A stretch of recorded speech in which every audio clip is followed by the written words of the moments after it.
नमस्कार दोस्तों, ये हमारी पूर्वावलोकन सीरीज़ का भूगोल का 10वां वीडियो है।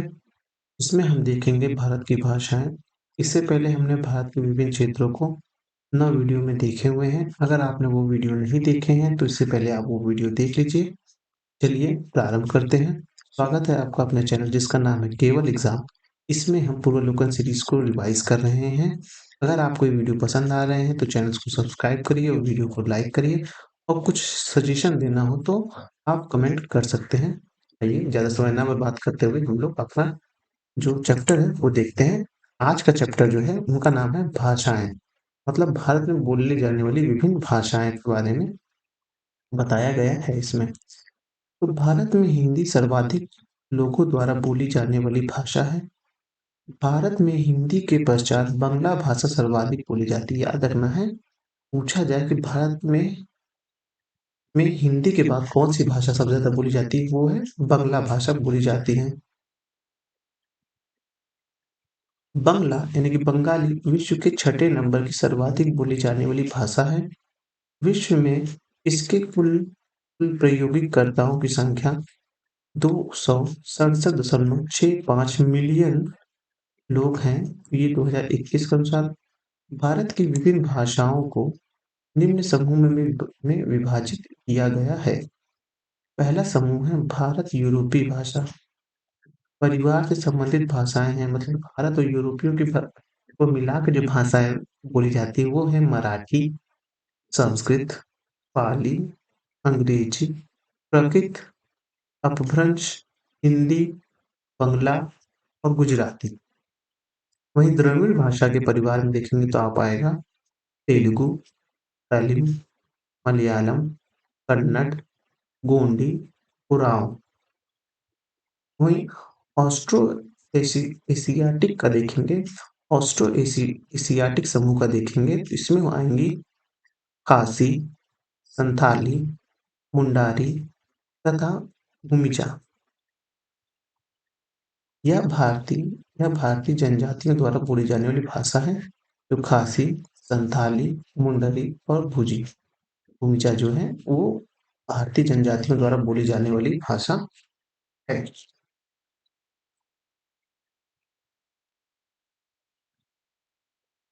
अब भारत में जो भाषा है उनके कुल कितने उपयोगकर्ता है उनको देख लेते हैं। हालांकि ये इम्पोर्टेंट नहीं होता है ज़्यादा, कभी कदार किसी प्रश्न में पूछ लिया जाता है, लेकिन फिर भी इसको एक बार देख लेते हैं। हिंदी को 596 मिलियन लोग बोलते हैं, बंगाली को 106 मिलियन लोग बोलते हैं, मराठी को 99 मिलियन लोग बोलते हैं, तेलुगु को 93.9 मिलियन लोग बोलते हैं, तमिल को आप 76.9 मिलियन लोग बोलते हैं, तो उर्दू को आप 62 मिलियन लोग बोलते हैं। अब शास्त्रीय भाषाएं देख लें। भारत में शास्त्रीय भाषाएं देख लें, ये थोड़ा इम्पोर्टेंट होती हैं, इनको देख लेते हैं। भारत सरकार द्वारा तमिल, संस्कृत, कन्नड़, तेलुगु, मलयालम एवं उड़ीसा को शास्त्रीय भाषा के रूप में घोषित किया है। कौन-कौन सी? तमिल, संस्कृत, या सीधा पहले संस्कृत बोलते हैं, फिर तमिल, तेलुगु, सब एक साथ आ जाएँगे। संस्कृत, तमिल, तेलुगु, कन्नड़, मलयालम और उड़ीसा भाषा को, यानी 6 भाषा को शास्त्रीय भाषाओं में है। तब वहीं तमिल भाषा को पहली भाषा है। तमिल भाषा भारत की पहली भाषा है जिसे 2004 में शास्त्रीय भाषा का दर्जा प्रदान किया गया। संस्कृत को वर्ष 2005 में, कन्नड़ एवं तेलुगु को 2008 में, मलयालम को 2013 में, तो उड़ीसा को 2014 में शास्त्रीय भाषा का दर्जा दिया गया। सरकार द्वारा किसी भी भाषा को शास्त्रीय भाषा के रूप में घोषित करने के लिए निम्नलिखित शर्तें निर्धारित होनी चाहिए। यानी कि प्रत्येक भाषा को हम शास्त्रीय भाषा घोषित नहीं कर सकते। शास्त्रीय भाषा घोषित करने के लिए कुछ हमने निर्धारित मापदंड बनाए हैं, तो वो मापदंड इस प्रकार हैं। यह भाषा 1500 से लेके 2000 वर्षों की अवधि से समृद्ध मूल पाठ या इतिहास हो। यानी कि किसी भी भाषा को शास्त्रीय भाषा घोषित करने के लिए पहला मापदंड ये है कि वह 1500 से लेके 2000 वर्ष पुरानी हो, भाषा हो और उस भाषा का भी अपना एक इतिहास हो। दूसरा है प्राचीन साहित्य या मूल पाठ का एक भाग हो, यानी जो हमारी प्राचीन साहित्य है, इसमें लेखन साहित्य जो है, उसका भी एक पाठ होना चाहिए, जिसे वक्त को पीढ़ियों या बहुमूल्य विरासत माना जाता है। संबंधित भाषा की साहित्य परंपरा मौलिक हो, मतलब कि वह किसी से ओरिजिन ना हुई हो या किसी अन्य भाषा का ही वह स्वरूप ना हो। वह भाषा की साहित्य का अपना मौलिक, अपना खुद का एक साहित्य हो और मौलिक हो और किसी अन्य बोलने वाली समुदाय से प्राप्त ना हो। तो किसी और अन्य बोली जाने वाले समुदाय से प्राप्त ना हो, बोले ना जाने वाली हो। शास्त्रीय भाषा और साहित्य शास्त्रीय भाषा और साहित्य आधुनिकता से भिन्न होने के कारण शास्त्रीय भाषा तथा इसके अगले स्वरूपों के बीच अंतराल भी हो सकता है। यानी कि जो शास्त्रीय भाषा है, वह साहित्यिक आधुनिकता के विभिन्न होने के कारण शास्त्रीय भाषा तथा इसके अलग स्वरूप के बीच अंतर भी हो सकता हो। तो ये 4 ही मापदंड है। आइए प्रश्न उत्तर देख लेते हैं इसमें क्या है। भारत के संदर्भ में हल्बी, हो और कुई पद किससे संबंधित हैं? ये हैं जनजाति भाषाई से संबंधित हैं। और ये देखिए अभी हाल ही में 2021 के प्री में ये क्वेश्चन पूछा गया था कि भारत के संदर्भ में हल्बी, हो और कुई पद किससे संबंधित है? तो वह है जनजाति भाषाई का शब्द है। वो पश्चिमोत्तर भारत का नृत्य भी नहीं है ये, वाद्य यंत्र भी नहीं है, प्रागैतिहासिक गुफा चित्र भी नहीं है। या क्या है? यह जनजाति भाषाएं हैं। हल्बी, हो, कोई जनजाति की भाषा है। हल्बी भाषा मुख्यतः बस्तर छत्तीसगढ़ की है। उड़ीसा से महाराष्ट्र तक फैली राजमुरिया, हल्बा, महारा, परजा, लोहरा आदि जनजाति इसे बोलते हैं। हो मुंडा परिवार की भाषा है, जो हो मुंडा, लोहा, कोल आदि जनजाति द्वारा बोली जाती है। इसका मुख्य क्षेत्र पश्चिमी सिंहभूमि झारखंड है, जबकि बोलने वाले उड़ीसा से महाराष्ट्र तक फैले हैं। कुई या कंधा द्रविड़ परिवार की भाषा है। इसका मुख्यतः उड़ीसा के कंधमाल से कुई जनजाति द्वारा बोली जाती है। निम्नलिखित में से हिंदी के पश्चात कौन सी भारतीय भाषा विश्व में सर्वाधिक बोली जाती है? तो वह है बंगला भाषा, यानी कि बंगाली भाषा जो है हिंदी के बाद बोली जाती है। तीसरा प्रश्न है भारतीय उपमहाद्वीप में बोली जाने वाली भाषाओं में बोलने वालों की सर्वाधिक संख्या के आधार पर हिंदी के बाद किसका नंबर आता है? अब नंबर आता है हिंदी के बाद बंगाली भाषा का नंबर आता है। हिंदी के पश्चात कौन सी भाषा भारत में सबसे अधिक बोली जाती है? वह है बंगाली भाषा बोली जाती है।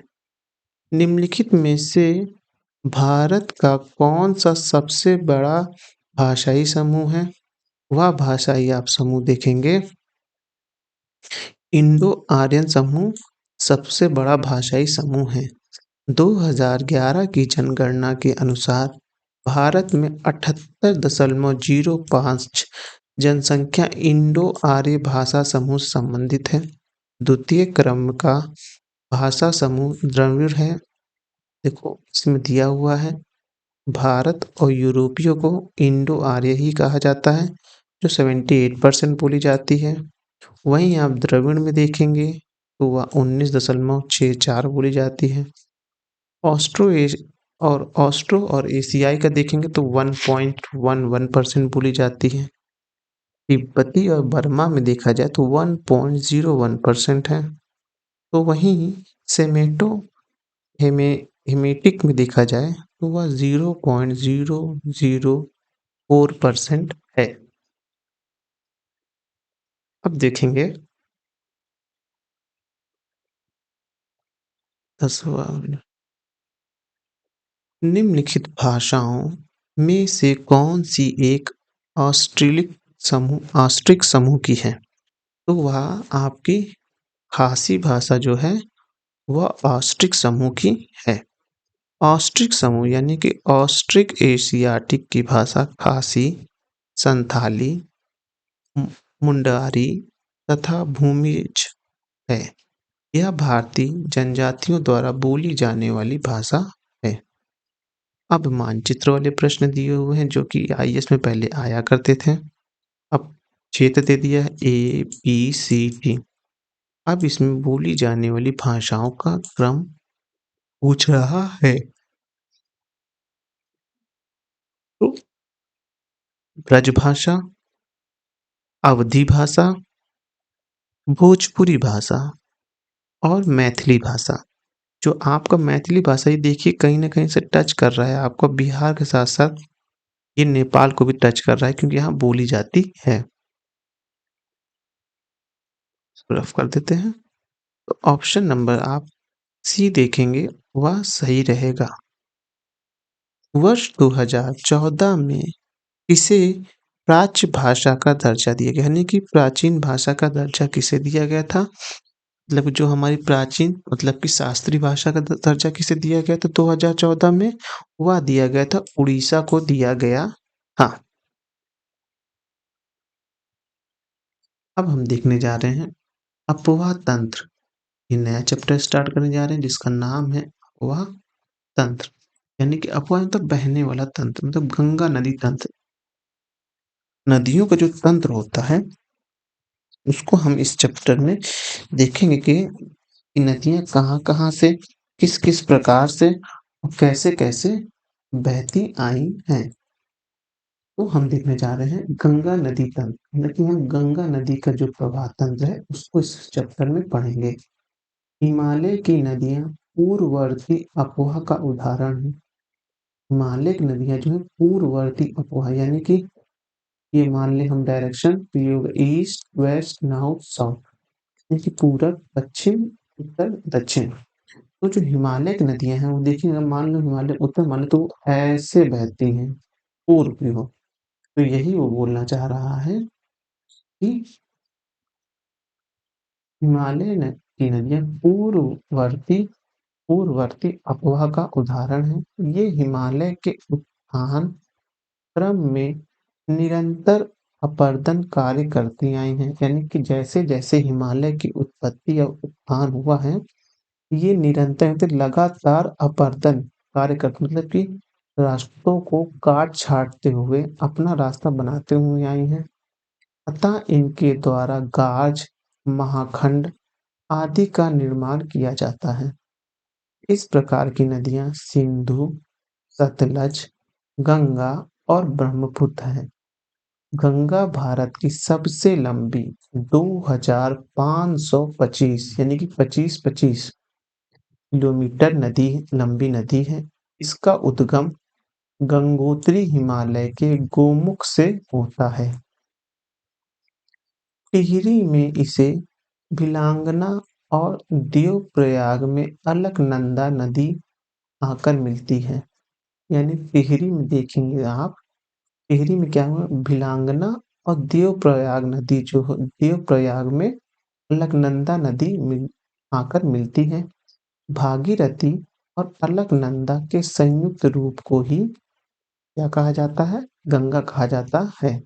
यानी इधर से भागीरथी आई है और इधर से अलकनंदा आके ये दोनों जब पानी मिल गई इन दोनों पानी का नाम जब नई नदी निकल रही है उसे हम क्या कहेंगे उसे हम कहेंगे गंगा नदी कहेंगे। कौन दो नदी भागीरथी और अलकनंदा। गंगा हरिद्वार के मैदानी भाग में प्रवेश करती है गंगा झारखंड की सीमा पर स्थित राजमहल की पहाड़ियों के उत्तर की ओर प्रवाहित होती हैं। यानी कि गंगा जो रहती है वो हरिद्वार के मैदानी भागों में प्रवेश करती है। फिर गंगा झारखंड की सीमा पर स्थित, झारखंड राज्य है हमारा, उसकी सीमा पर स्थित है राजमहल पहाड़ियाँ। इन पहाड़ियों के उत्तर की ओर प्रवाह करती हैं। समझ लीजिए ये झारखंड है। ये झारखंड का जो मान लीजिए राजमहल की पहाड़ियाँ हैं, इनके उत्तर की ओर आप देखेंगे वो जो है कौन-सी नदी? गंगा नदी प्रवाहित होती है।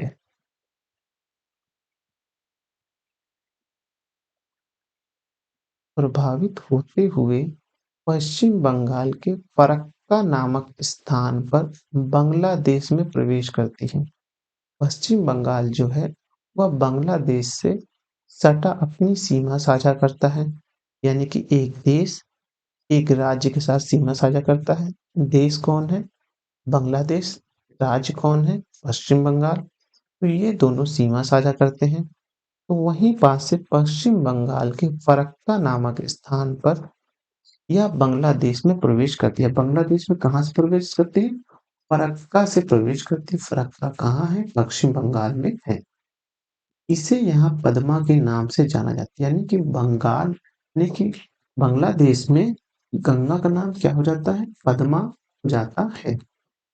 बांग्लादेश में यह ब्रह्मपुत्र यानी जमुना से मिलने के बाद संयुक्त धारा के रूप में आगे चलकर मेघना में मिल जाती है। यानी बांग्लादेश में यह ब्रह्मपुत्र, जिसे हम भारत में ब्रह्मपुत्र कहते हैं, बांग्लादेश में वो जमुना हो जाती है। और जमुना से मिलने के बाद ये दोनों यानी कि गंगा नदी और ब्रह्मपुत्र नदी एक संयुक्त धारा बनती है, जो आगे चलते वक्त मेघना में मिल जाती है। एवं मेघना के नाम से ही बंगाल की खाड़ी में अपना जल त्यागती है। यानी कि गंगा नदी इस नाम से बंगाल की खाड़ी में अपना जल प्रवाहित करती है। वह करती है मेघना नाम से, और अपने मुहाने पर विश्व के सबसे बड़े डेल्टा का निर्माण करती है। विश्व के सबसे बड़े डेल्टा का नाम क्या है? वह है आपके पश्चिम बंगाल में स्थित है। वह किस नदी से निर्मित है? वह मेघना नदी से निर्मित है। गंगा और ब्रह्मपुत्र का यह डेल्टा हुगली और मेघना नदी के बीच स्थित है। तो गंगा नदी का डेल्टा इन दो नदियों के बीच स्थित है। तो गंगा ब्रह्मपुत्र का यह डेल्टा हुगली और मेघना नदियों के बीच स्थित है। ये दिया हुआ है गंगा का प्रवाह तंत्र। यह इतना स्पष्ट इस पीडीएफ में नहीं दिया हुआ है। आपसे मेरा ये अनुरोध है कि गंगा नदी तंत्र को जैसे ही आप गूगल पे डालेंगे और उसमें इमेज वाले सेक्शन पे जाएंगे, वैसे ही आपको इससे अच्छा और इससे ज़्यादा सुस्पष्ट कहते हैं तस्वीर उसमें दिख जाएगी। उसको देखिएगा, अपने माइंड मेकअप करने की प्रयास करिएगा। अलकनंदा नदी चमोली, टिहरी और पौड़ी गढ़वाल जिले से होकर बहती है। अलकनंदा नदी इन तीन जिलों से, चमोली, टिहरी और पौड़ी गढ़वाल जिले से होकर बहती है। चमोली जिले की नगर पंचायत बद्रीनाथ अलकनंदा के तट पर अवस्थित है। इन जो चमोली जिले हैं, चमोली जिले की नगर पंचायत बद्रीनाथ अलकनंदा के तट पर स्थित है। आदि शंकराचार्य द्वारा स्थापित चार पीठों में से एक बद्रीनाथ स्थापित है। केदारनाथ से रुद्रप्रयाग की ओर चलने वाली नदी मंदाकिनी है। तो मंदाकिनी किधर से चलती है? वह केदारनाथ से रुद्रप्रयाग की ओर बहने वाली नदी मंदाकिनी है। यह चोराबाड़ी या चोराबाल्डी तल से निकलती है। मंदाकिनी कहाँ से निकलती है? मंदाकिनी निकलती है आपका चोराबाल्डी तल से निकलती है। यह सोनप्रयाग में काली नदी से मिलती हुई आगे बढ़ती है। अतः केदारनाथ से रुद्रप्रयाग के मध्य प्रवाहित होने वाली नदी मंदाकिनी है। रुद्रप्रयाग में अलकनंदा मंदाकिनी से मिलती है।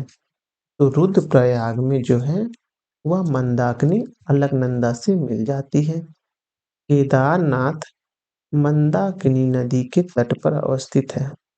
केदारनाथ किस नदी तट के किनारे अवस्थित है? वह है मंदाकिनी नदी के तट पर अवस्थित है। ये ध्यान रखने वाला क्वेश्चन है क्योंकि आजकल केदारनाथ बहुत चर्चा में रहता है। तो केदारनाथ कहाँ है? केदारनाथ मंदाकिनी नदी के तट पर अवस्थित है। कर्णप्रयाग में अलकनंदा नदी से पिंडारी नदी मिलती है। कर्णप्रयाग में आपका अलकनंदा से पिंडारी नदी मिलती है। अलकनंदा शिवलिंग शिखर के उत्तर पूर्व में अलकापुरी स्थित सपोपत शिखर के हिमनद से निकलती है। तो जो आपकी अलकनंदा है वह शिवलिंग शिखर के उत्तर पूर्व भाग में अलकापुरी स्थित सतोपत शिखर के हिमनद से निकलती है। अलकनंदा कहाँ से निकलती है? वो सतपथ ग्लेशियर से निकलती। हिमालय से निकलने वाली बहुत सी नदियां आकर गंगा में मिल जाती हैं, जिनमें से कुछ प्रमुख नदी हैं। इसमें कुछ प्रमुख नदी हैं रामगंगा, शारदा यानी कि सरयू, घाघरा, गंडक, कोसी और यमुना। यमुना नदी हिमालय के यमुनोत्री हिमानी से निकलती है। यह गंगा के दाहिने किनारे के समानांतर बहती है। यह प्रयागराज में, जिसे पहले इलाहाबाद कहा जाता था, यह प्रयागराज में गंगा में मिल जाती है। शारदा नदी नेपाल हिमालय में मिलाम हिमानी से निकलती है। प्रारंभ में इसे गौरी गंगा कहते हैं। भारत नेपाल सीमा पर इसे काली नदी कहते हैं। तो शारदा नदी कहाँ से निकलती है? नेपाल से निकलती है। नेपाल के हिमालय में मिलाम हिमानी से निकलती है। प्रारंभ में शारदा नदी को गौरी गंगा कहते हैं। तो यह भारत नेपाल सीमा पर इसे काली नदी कहते हैं। उत्तर प्रदेश के बाराबंकी जिले में यह घाघरा से मिल जाती है। तो बाराबंकी जिले में कौन सी नदी आके मिलती है? वह मिलती है काली नदी। किससे मिलती? घाघरा नदी से मिल जाती है। कोसी नदी नेपाल हिमालय से निकलकर गंगा नदी में मिल जाती है। तो कोसी कहाँ मिल जाती है? कोसी नदी नेपाल हिमालय से निकलकर गंगा नदी में मिल जाती है। प्रायः मार्ग बदलने की प्रवृत्ति के कारण इसमें भीषण बाढ़ आ जाती है। इसी कारण इसको बिहार का शोक कहते हैं। तो कोसी नदी को बिहार का शोक कहते हैं। गंडक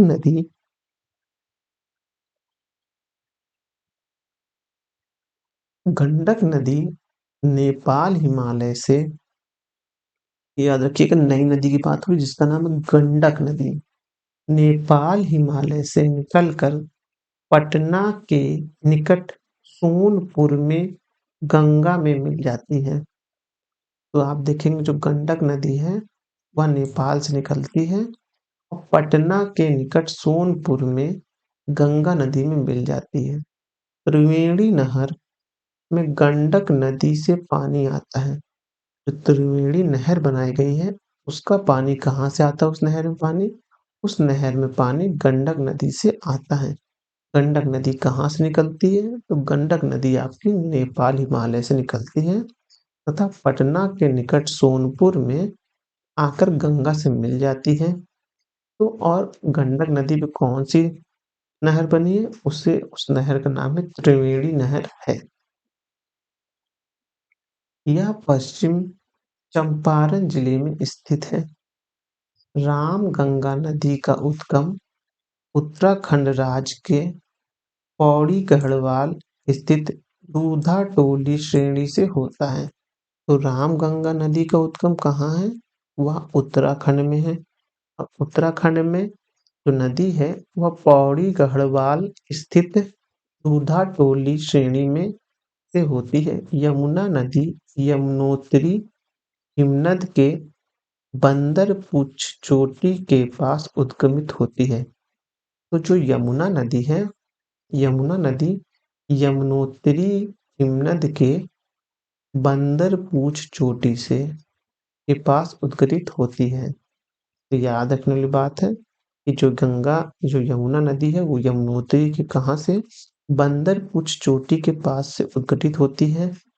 इसी कारण इसकी प्रमुख सहायक नदी चंबल, बेतवा और केन है। तो यमुना की सहायक नदी का क्या नाम है? चंबल, केन और बेतवा। याद रख लीजिए फिर से एक बार, यमुना नदी की सहायक नदी कौन सी है? चंबल, बेतवा और केन जो है यमुना नदी की सहायक नदी है। अमरकंटक के पठार से निकलने वाली सोन नदी, सोन गंगा के दक्षिणी तट यानी दाहिने की मुख्य सहायिका है जो पठार के किनारे पर जल प्र- प्रपातों की एक श्रृंखला बनाती है हुई उत्तर दिशा की ओर बहती है। यह पटना के निकट गंगा में मिल जाती है। तो पटना के निकट यह गंगा में मिल जाती है। दामोदर दामोदर नदी झारखंड के छोटा नागपुर जिले से निकलकर हुगली नदी के समुद्र में गिरने से पूर्व उसमें मिल जाती है। दामोदर नदी में अचानक बाढ़ आ जाने के कारण इसे बंगाल का अभिशाप कहते हैं। तो दामोदर नदी को बंगाल का अभिशाप कहते हैं, तो वहीं कोसी नदी को बिहार का अभिशाप कहते हैं। चंबल नदी मध्य प्रदेश के महू के निकट से निकलती है। यह पहले उत्तर दिशा में प्रवाहित होकर कोटा यानी कि राजस्थान से निकट गाज का निर्माण करती है। यह नदी राजस्थान के सवाई माधोपुर और धौलपुर से होती हुई अंत में यमुना से मिल जाती है। गोमती नदी का उद्गम क्षेत्र गोमत ताल गोमती नदी का उद्गम क्षेत्र गोमत ताल यानी कि फुलहा झील जिसे पीलीभीत उत्तर प्रदेश में है। यह गंगा नदी की एकमात्र सहायक नदी है। इसका उद्गम जो है मैदानी भाग में है। तो जो गोमती नदी है जो लखनऊ राजधानी है उत्तर प्रदेश की, वही वो गोमती नदी के तट पर स्थित है। अब देख लेते हैं नदी उद्गम और संगम।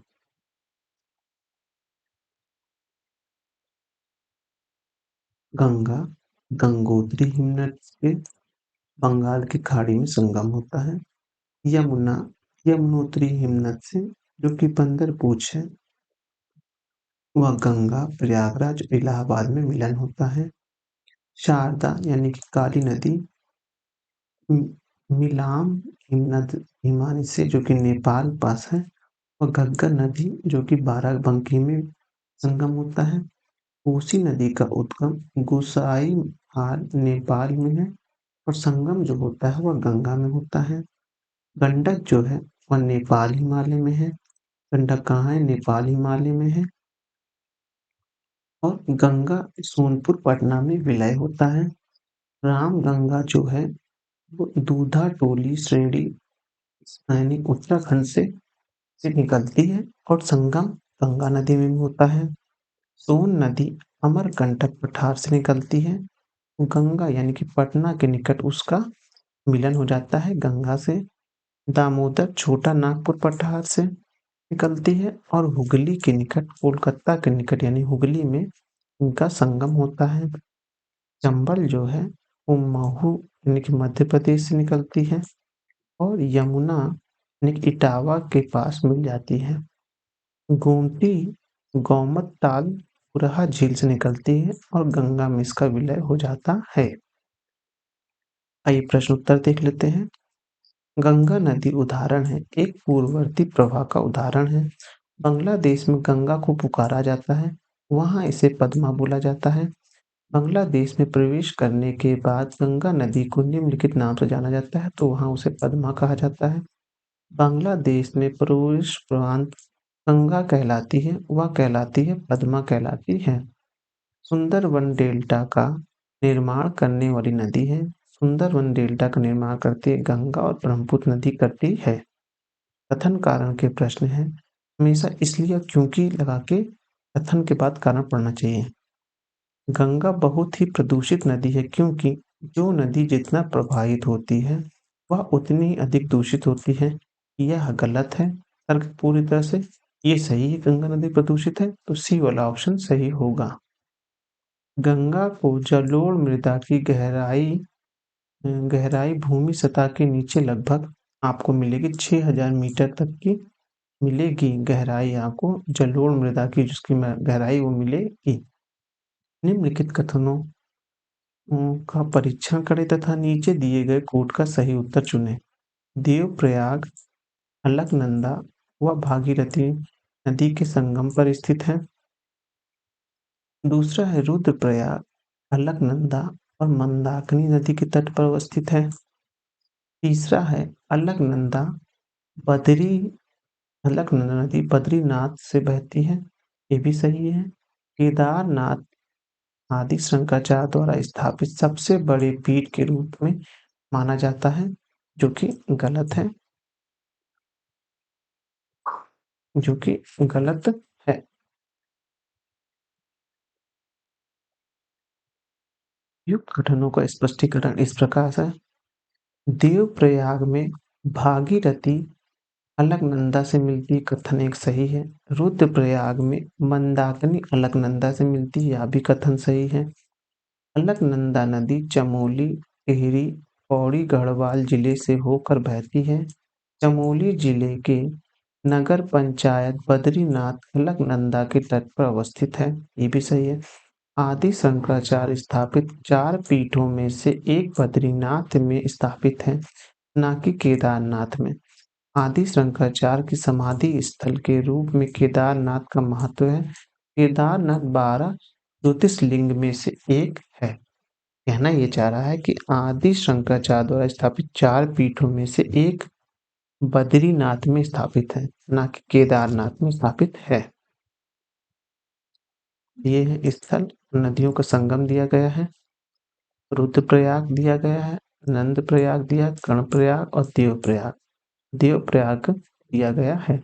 ये ऑप्शन कंफ्यूजिंग है क्योंकि कई ऑप्शन मैच कर रहे होंगे, इसलिए हम देख लेते हैं। हम क्रमशः अलकनंदा और मंदाकिनी, अलकनंदा और पिंडारी, भागीरथी और अलकनंदा से हो रहा है, जबकि नंद प्रयाग में विष्णु गंगा मंदाकिनी के प्रवेश सुमेलित नहीं है। यह क्वेश्चन विवादित है, इसलिए छोड़ दीजिए।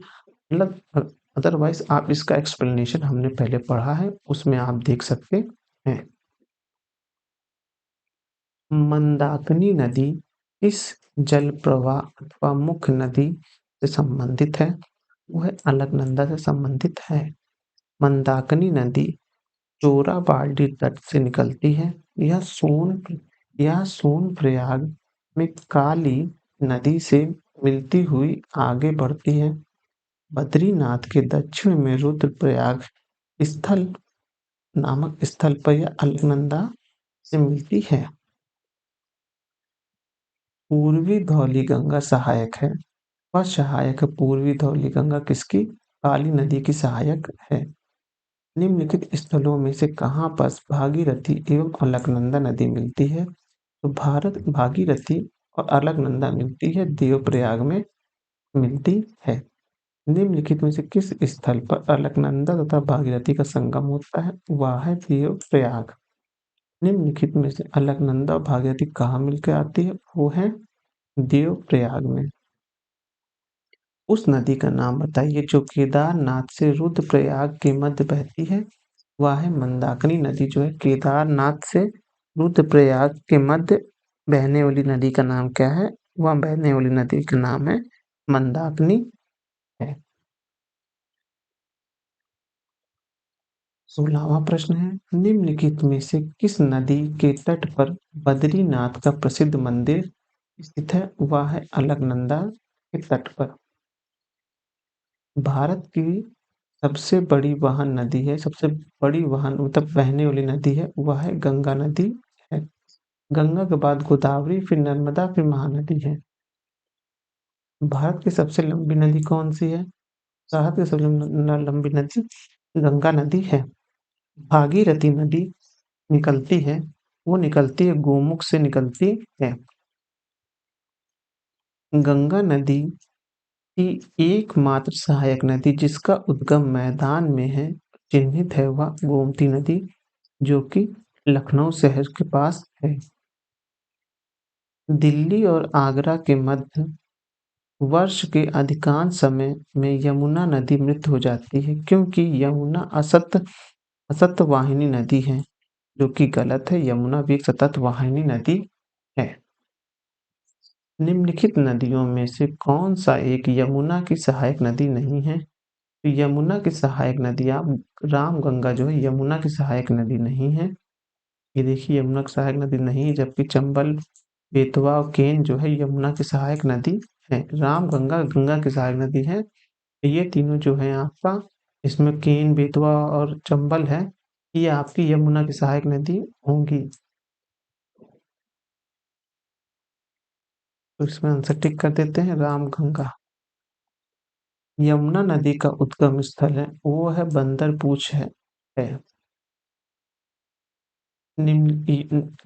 यमुना नदी की निम्नलिखित सहायक नदियों पर विचार कीजिए तथा उन्हें पश्चिम से पूर्व के क्रम में लगाइए। चंबल, सिंध नहीं है, सिंध भी है इसका लेकिन इसमें लगा देते हैं। सबसे पहले है आपका इसमें आएगा चंबल, सिंध, बेतवा और केन। ऑप्शन नंबर ए सो सही होगा। निम्नलिखित में से कौन सी नदी यमुना नदी से नहीं मिलती है? तो सोन जो है यमुना नदी से नहीं मिलती है। निम्नलिखित में से कौन सी नदी चंबल में नहीं मिलती है? तो वह है बेतवा नदी चंबल में नहीं मिलती है। बेतवा नदी निकलती है वह निकलती है विंध्य पहाड़ियों से। बेतवा नदी निकल मिलती है, बेतवा नदी जो है यमुना नदी से मिलती है। इसमें गंगा की कौन सी सहायक नदी उत्तर वाहिनी है, मतलब उत्तर की ओर कौन बहती है? वो है सोन नदी जो कि उत्तर की ओर वाहिनी है। निम्नलिखित में से कौन सी नदी निम्नलिखित में से कौन सी नदी गंगा नदी के बाएं से नहीं मिलती है? वह बाएं से सोन नहीं मिलती है। कौन सी श्रेणी यमुना और सोन के मध्य जल द्विभाजक का कार्य करती है? कैमूर करती है। निम्नलिखित में से किस नदी का जल ग्रहण सर्वाधिक है? वह आप देखेंगे सोन नदी का जल ग्रहण मतलब ज्यादा मात्रा में जल लेके जाने वाली नदी है।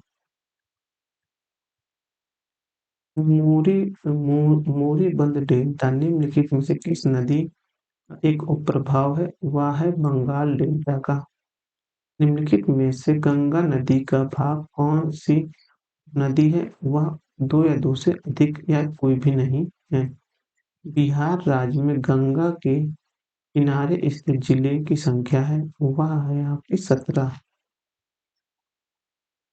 बिहार के किस जिले में गंगा नदी सबसे लंबी बहती है? वह है पटना में सबसे लंबी नदी जो गंगा सबसे ज्यादा लंबी बहती कहाँ? पटना जिले में। निम्नलिखित में से कौन-सी नदी भारतीय गंगा नदी बेसिन का हिस्सा नहीं है? वह नहीं है जोंक नदी हिस्सा नहीं है। निम्नलिखित में से कौन-सी नदी उत्तर प्रदेश राज्य में से प्रभावित होती है? वह है गंडक नदी उत्तर प्रदेश राज्य से प्रभावित होती है। अब हम अपने नेक्स्ट वीडियो में देखेंगे ब्रह्मपुत्र नदी तंत्र के बारे में हम पढ़ेंगे। आपको अगर हमारा चैनल पसंद आ रहा हो जिसका नाम केवल एग्ज़ाम है, तो उसको सब्सक्राइब कर सकते हैं और हमारे वीडियो को लाइक कर सकते हैं। कुछ कमेंट करके अपना सुझाव दे सकते हैं। धन्यवाद।